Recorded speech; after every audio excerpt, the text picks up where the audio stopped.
Bueno, el último tema que vamos a estudiar para este parcial corresponde a las vigas armadas.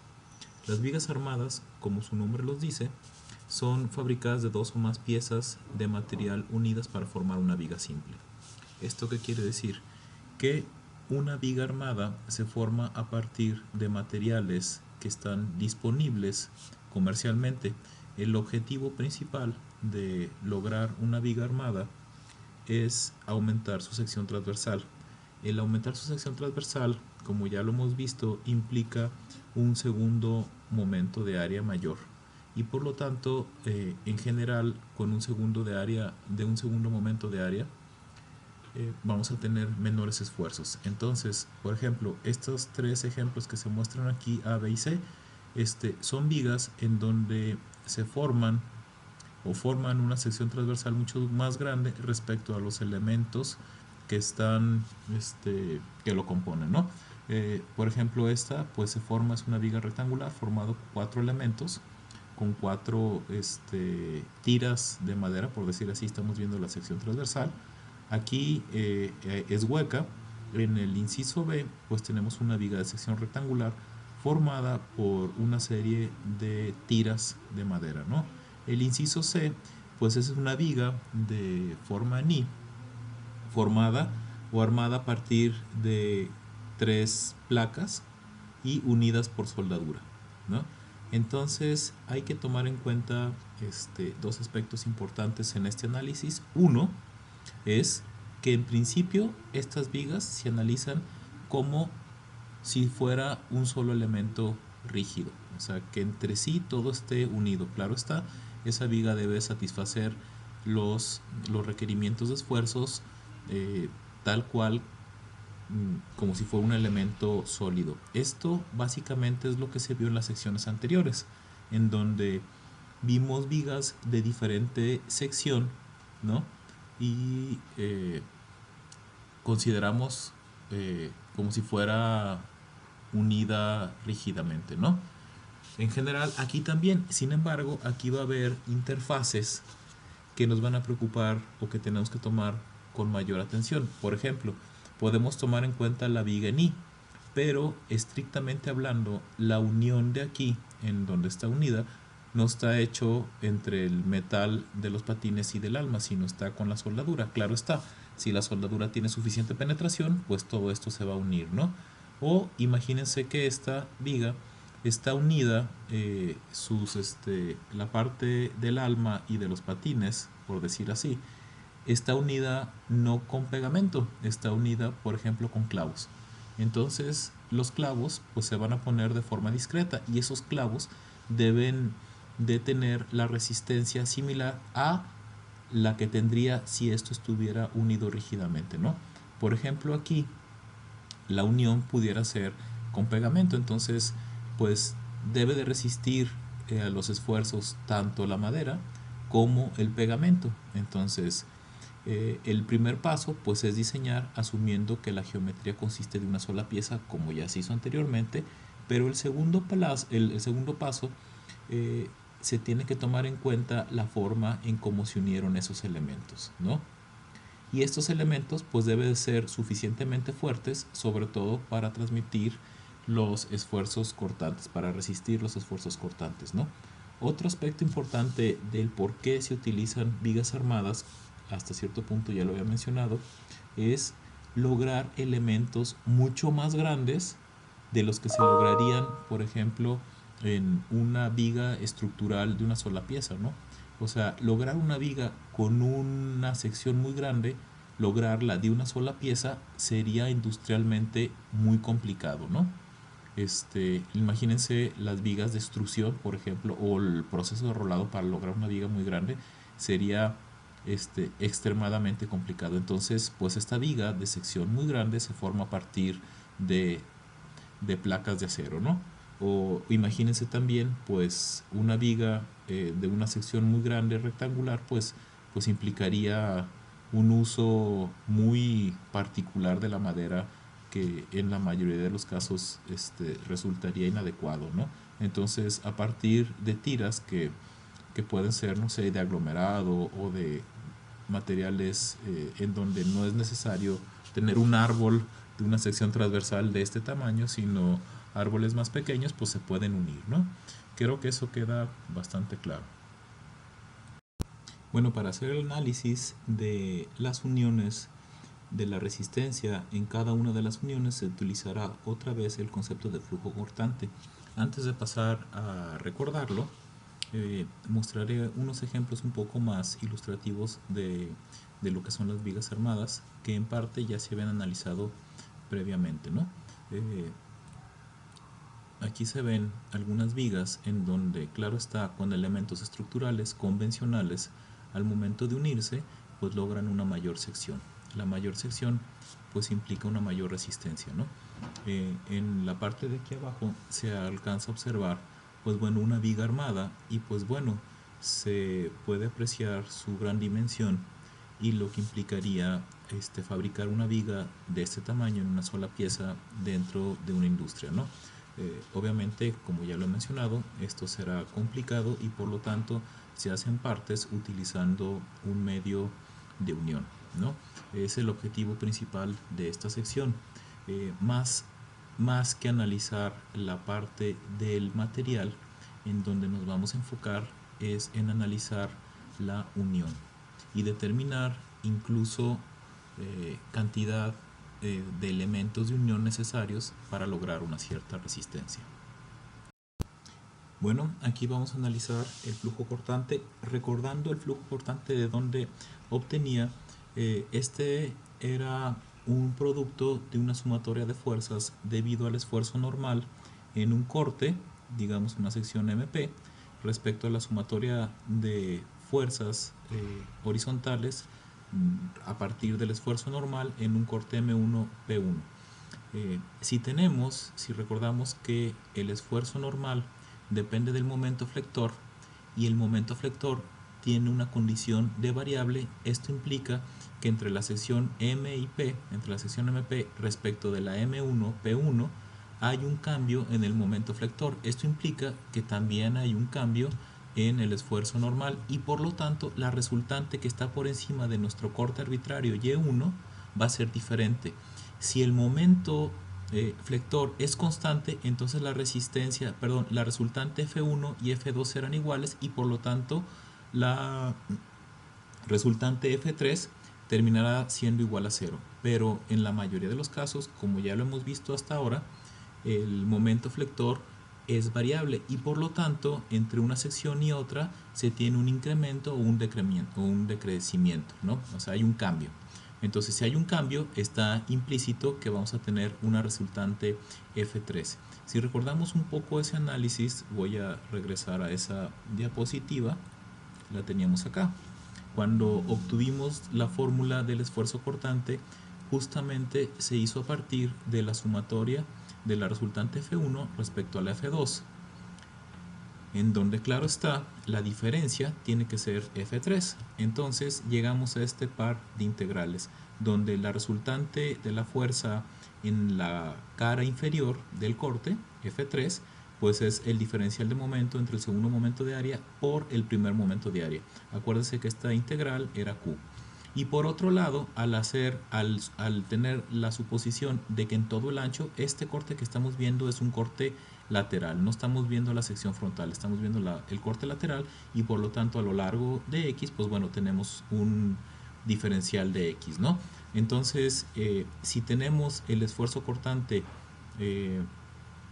por decir así, constante a lo largo de todo el ancho, o sea, si aquí vemos todo el ancho, aquí sí estamos viendo la sección transversal, el esfuerzo cortante es constante a lo largo de todo el ancho, entonces la fuerza F3 también se puede poner como ese esfuerzo cortante por ese diferencial de área, que viene siendo el ancho por la longitud que es de X. Entonces, al igualar estas dos, en tal caso, se obtenía la fórmula del esfuerzo cortante. Sin embargo, en el caso de vigas armadas, vamos a trabajarlo un poquito diferente. En lugar de tener F3, aquí el flujo cortante, en pocas palabras, termina siendo como la fuerza por unidad de longitud a lo largo de la longitud de la viga. Entonces, si se fijan, esta F3 o el flujo cortante es esa F3 dividido entre un diferencial de longitud, ¿no? O sea, si una fuerza la dividimos por una longitud, entre una longitud, lo que obtenemos es la fuerza distribuida a lo largo de esa longitud. Entonces, al tener un diferencial de X en mi ecuación que ya había obtenido, pues se sabe que el diferencial de momento entre diferencial de X, pues es el cortante, y la integral de Y por el diferencial de área es el primer momento de área. ¿Ok? Entre el segundo momento de área, entonces aquí terminamos definiendo el flujo cortante. Va de nuevo, el flujo cortante en el sentido físico es una fuerza por unidad de longitud a lo largo del eje de la viga, ¿no? Entonces, si teníamos, a partir de aquí, obtuvimos el flujo cortante, pues bueno, si se fijan, esta ecuación es básicamente la del esfuerzo cortante, pero sin el ancho. Entonces, si al flujo cortante lo dividimos entre el ancho, pues lo que obtenemos es el esfuerzo cortante como ya lo habíamos obtenido. Entonces, otra manera de ver esta ecuación es que al esfuerzo cortante en un determinado punto, al multiplicarlo por el ancho, lo que vamos a obtener es el flujo cortante. ¿Ok? Entonces, este elemento de aquí, este elemento MP, M1P1, que es a lo largo, pues bueno, puede estar representado de diferentes maneras. Por ejemplo, al tomar aquí el elemento o las diferentes cargas, este elemento, este de aquí, puede ser justamente ese elemento. O si nos vamos a otros ejemplos, como son estas otras vigas armadas, pues, por ejemplo, esta sección que está un poco más oscura, a pesar de que el corte lo estoy tomando en una dirección vertical, o sea, la sección está vertical, esa área que yo voy a tomar de sección va a ser esta, ¿ok? Y entonces todo el flujo cortante va a estar presente en esta área, ¿no? O esta área de aquí representaría o me serviría para calcular el flujo cortante en la unión, o todo el área que tenemos aquí en esta viga, en C, que está compuesta con una viga en I, pues bueno, aquí esta unión que estoy marcando aquí me permitiría, con el cálculo de esta área como segundo momento, como el primer momento de área por encima, me serviría para calcular el flujo cortante. ¿Ok?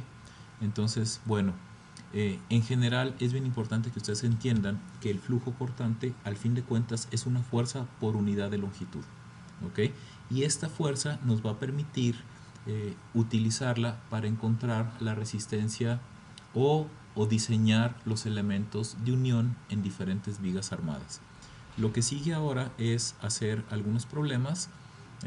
Voy a realizar 3 problemas para especificar, para explicar de mejor manera este concepto. Bueno, aquí tenemos el primer ejemplo de vigas armadas. Tenemos una viga de sección rectangular armada con, por decir así, 2 tapas y 2 soportes para formar la sección. Tiene un hueco. En el problema nos están dando el ancho total de 260 milímetros. Nos están diciendo que la parte de abajo inferior y la superior tiene un espesor de 25. Los soportes, los pilares, las almas tienen un largo de 260 y un espesor de 50 milímetros. Perdone, está un poco chueco, pero asumimos que esta sección es completamente vertical, ¿no? La forma como se unen los elementos es a partir de clavos que tienen una separación de entre cada uno de ellos de 100 milímetros.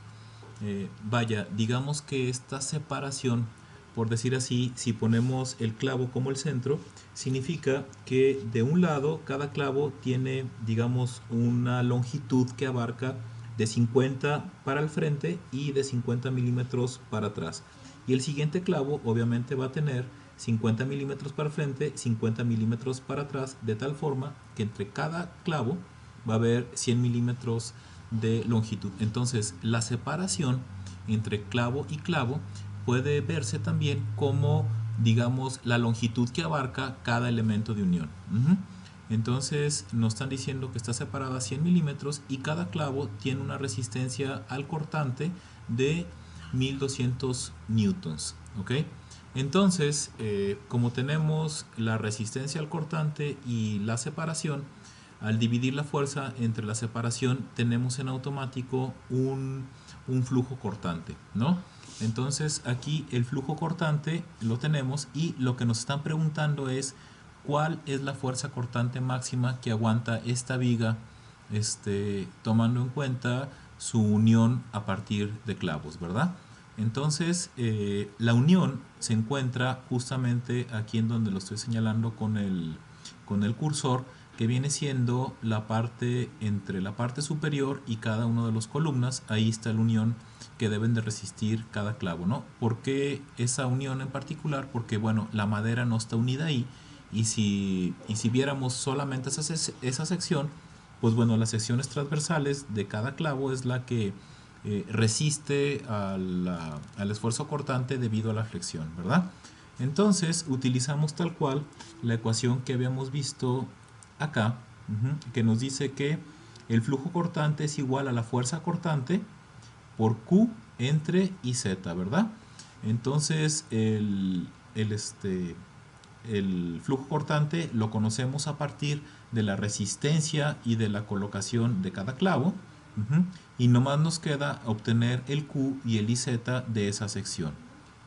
Regresándonos al problema, entonces el IZ pues es una sección rectangular que podemos considerarla como sólida. Entonces sería base 260 milímetros por la altura, que serían 260 más 50 por los dos espesores, o sea 310, perdón. Entonces 260 por 310 al cubo entre 12, que vendría siendo esta parte, representaría la sección como si fuera sólida, menos el segundo momento de área del hueco, que sería la base, que vendrían siendo los 260 menos 100 por los 50 de cada uno del hueco, por una altura de 260 al cubo. Aquí ya estoy factorizando el 12. Entonces de esta manera obtenemos el segundo momento de área de toda la sección, y el Q se saca del objeto que está por encima de la unión.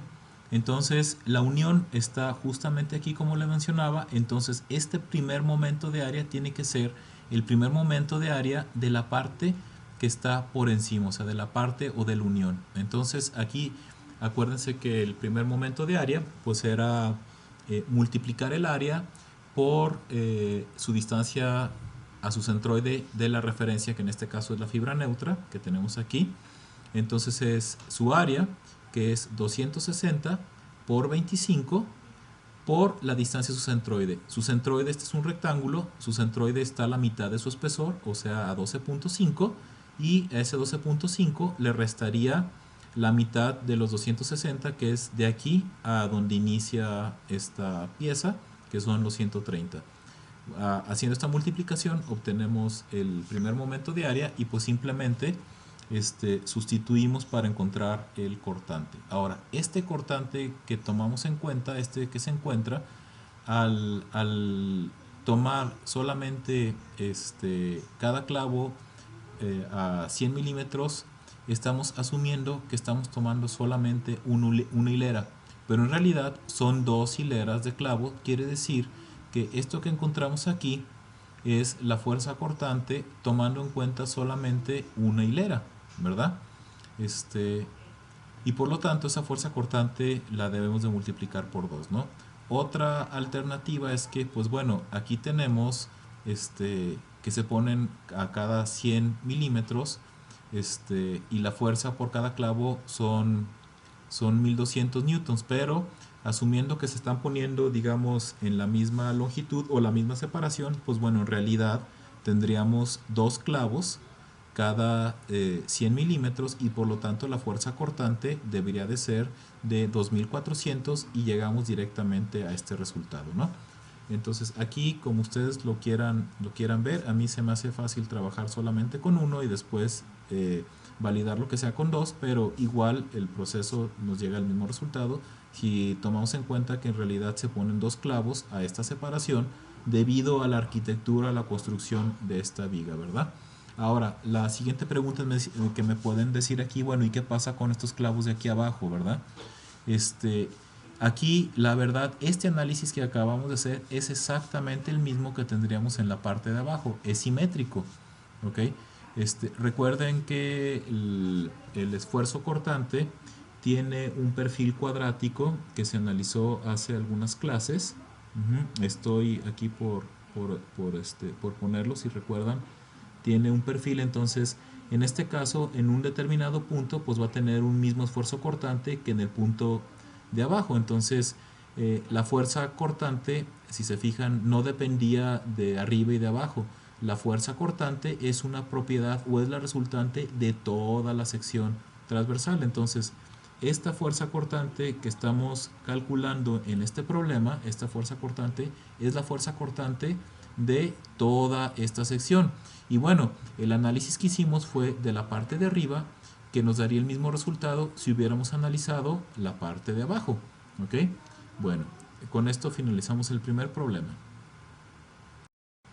Bueno, el siguiente problema es muy similar al anterior. Se tiene una viga armada también de sección rectangular, ahora en unidades de pulgada, con la diferencia en que ahora los clavos se están colocando de manera horizontal en lugar de ser clavos que se ponen de forma vertical.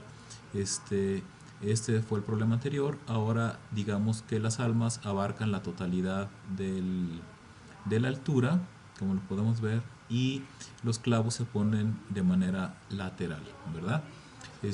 Nos están dando todas las dimensiones de la sección transversal, los espesores de los pilares, el espesor de las almas, perdón, de los patines o de las tapas, por decir así, y las medidas generales, ¿no?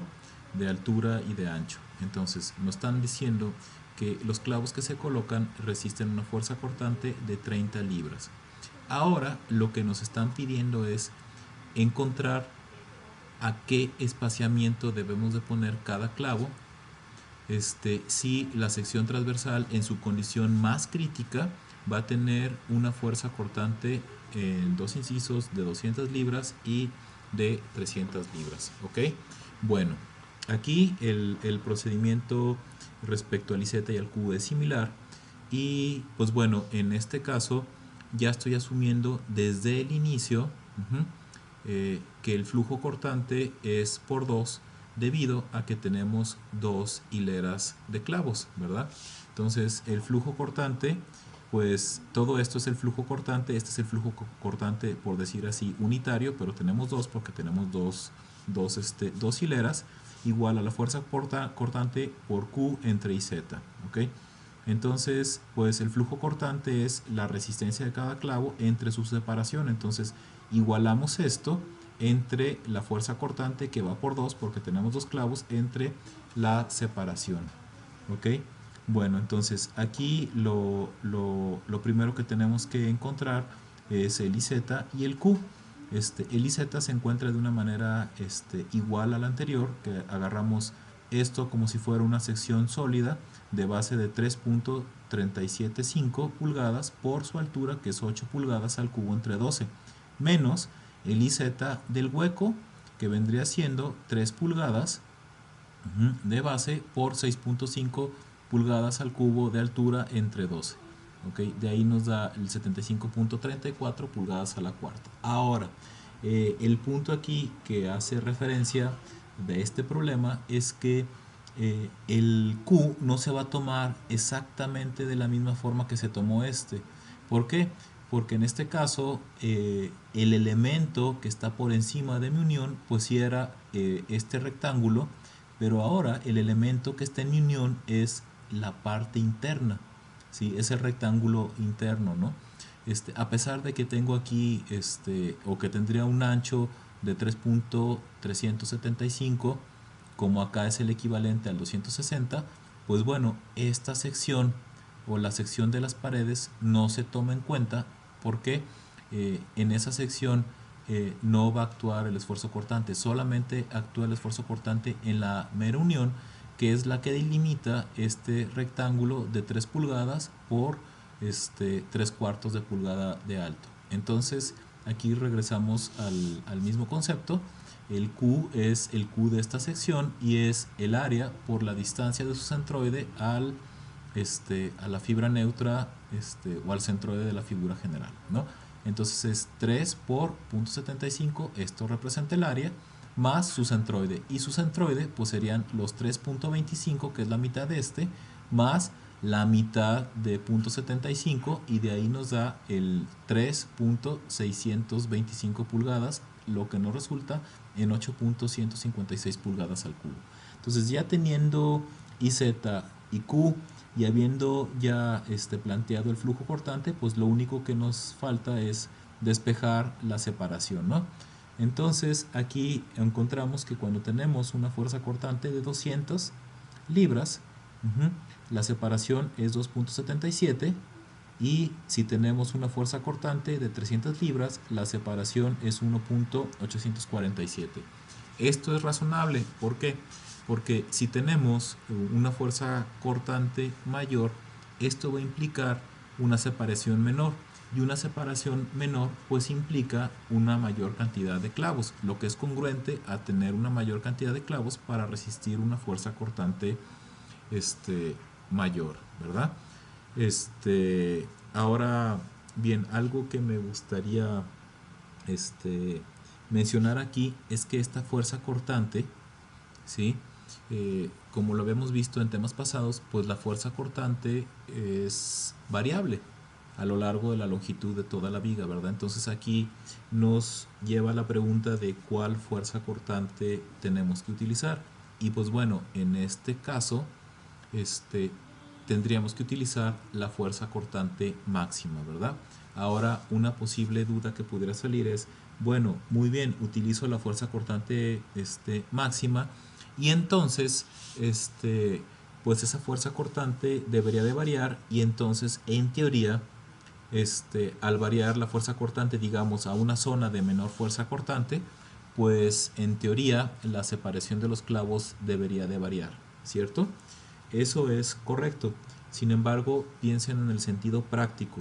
O sea, el que ustedes digan, ok, de tal distancia a tal distancia la separación de los clavos va a ser de tanto, y de tal distancia a tal distancia la separación de los clavos va a ser tanta. Eso representa una complejidad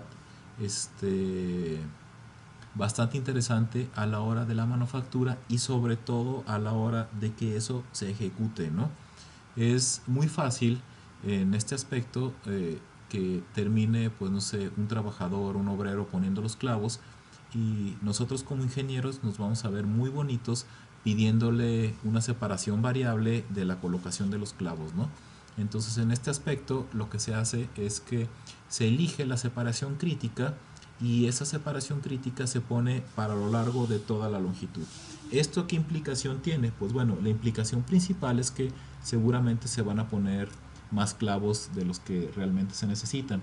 Realmente, para una viga armada, pues el costo de los clavos es posible que no sea significativo, y es preferible poner los clavos a la separación de la condición crítica que poner unos clavos con separación variable, en donde se corre el riesgo de que por esta confusión de tener separación variable se termine colocando los clavos a una separación que represente una condición insegura para la viga armada.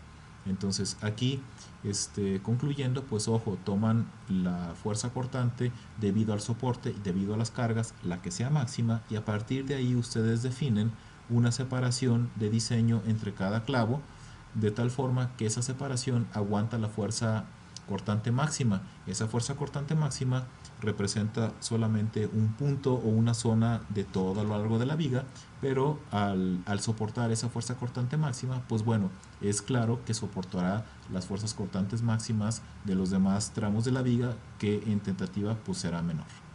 Y bueno, con esto terminamos el segundo problema.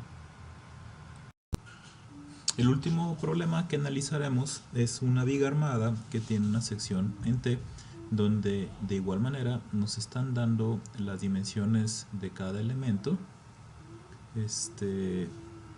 Nos dicen que la fuerza cortante que resiste máxima esa sección son 1500 newtons y cada clavo tiene una resistencia al cortante de 760. Nos están preguntando de nueva cuenta cuál es el espaciamiento máximo permisible de cada clavo, ¿no?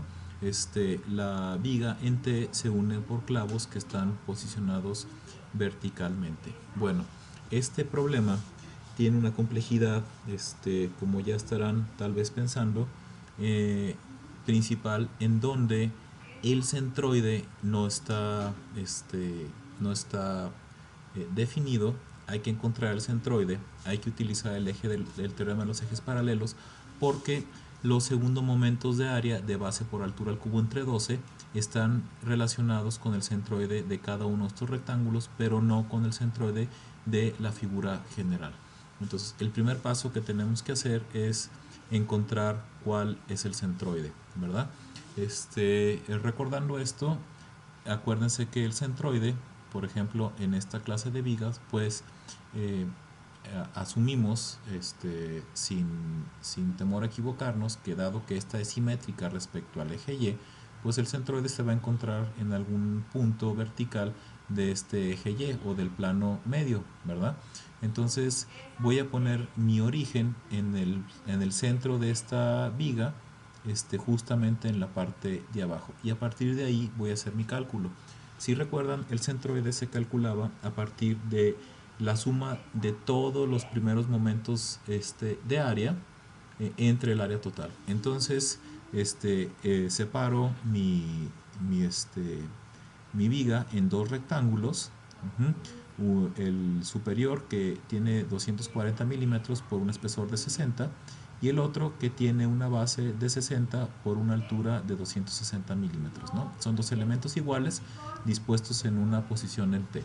Entonces, calculando el centroide, encontramos el primer momento de área, que es este de aquí, que su área es 60 por 260.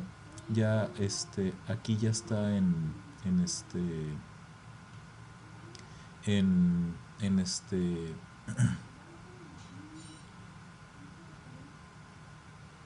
perdón, este no es 260, es 200.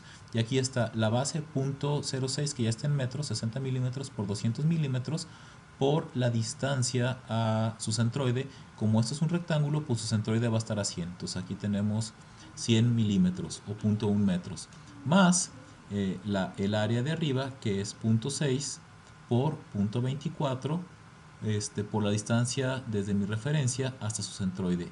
La distancia, pues van a ser estos 200 a la mitad de este espesor, que sería 30, por eso son 0.230, entre el área total, que es 0.06 por 0.2, que es esta área, más 0.06 por 0.24, que es esta área. Tomando en cuenta esto, encontramos que el centroide está a 170.91 milímetros desde la parte de abajo. ¿Ok? Entonces aquí hago un boceto que explica un poco la posición ahora entre los centroides, ¿no? La altura de YC eran los 170.91. El centroide del rectángulo de abajo está a 100. Quiere decir que entre el centroide de la figura general y el centroide del rectángulo vertical hay 70.91 milímetros, y del centroide de la figura general, que está a 170, al centroide de la figura de arriba, pues vamos a tener ahí aproximadamente 60 milímetros. Y esto lo podemos ver porque tenemos 170 aquí, quiere decir que de aquí a aquí hay aproximadamente 30, más otros 30 al centroide, y de ahí están los 59.09 milímetros, ¿ok? Como la distancia 2. ¿Esto para qué me sirve? Pues me sirve para encontrar el segundo momento de área de la figura general. Y esto es utilizando el teorema de los ejes paralelos, que me dice que el segundo momento de área es el segundo momento de área desde su centroide más el área por la distancia al cuadrado de los dos ejes. Entonces aquí vemos el primer término, que es 0.06 por 0.2 al cubo entre 12, que es el segundo momento de área del rectángulo vertical, más 0.06 por 0.2, que es el área por la distancia al cuadrado entre los dos ejes. Esto se repite para el rectángulo de arriba, más hay que sumarlo de 0.24, que es la base por la altura de 0.06 al cubo entre 12, más el área, que es 0.06 por 0.24, esta área más la distancia entre los dos ejes al cuadrado, que son los 59 milímetros al cuadrado. Esto ya en metros nos da 159.94 por 10 a la menos 6 metros cuadrados. ¿Okay?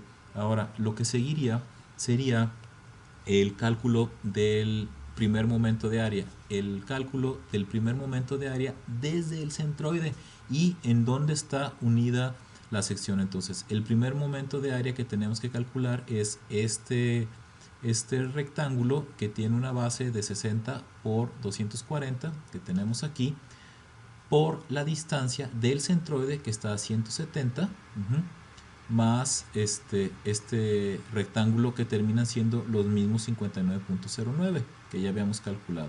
Entonces ahí ya calculamos y z y q, y entonces de la misma forma que se resolvió en los problemas pasados, tenemos que el flujo cortante es la fuerza que resisten los clavos entre su separación por la fuerza cortante por Q entre IZ. Entonces de ahí despejamos la separación y nos termina dando 92.26 milímetros. ¿Ok?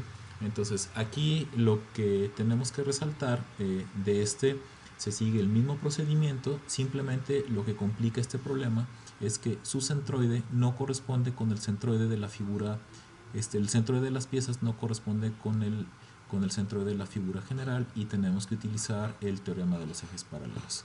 Bueno, con esto terminamos el tema de vigas armadas y también terminamos el parcial. El siguiente examen parcial va a incluir hasta este tema.